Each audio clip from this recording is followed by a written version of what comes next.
আমি নিবেদন করছি কবি মোহাম্মদ বজলুর রশিদ ভাইয়ের চমৎকার একটি কবিতা, সীমান্তে দাঁড়িয়ে ছয় জোড়া চোখ।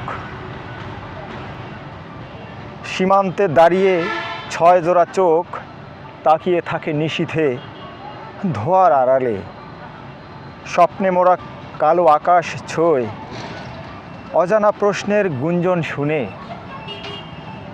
বাতাসে ভেসে আসে নিঃশ্বাসের সুর, পাহাড়ের ছায়ায় লুকিয়ে থাকা স্বর, কোথাও যেন শান্তির নীরবতা।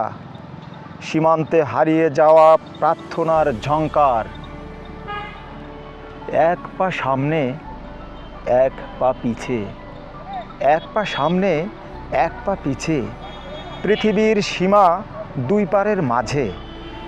চোখের আলোয় আঁকা সীমান্তের রেখা, ভবিষ্যতের স্বপ্নে বাঁধা জীবনের কল্পনা।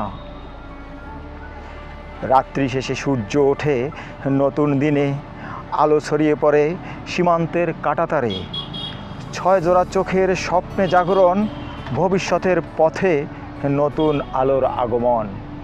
ছয় জোড়া চোখের স্বপ্নে জাগরণ, ভবিষ্যতের পথে নতুন আলোর আগমন, নতুন আলোর আগমন। ধন্যবাদ সকলকে।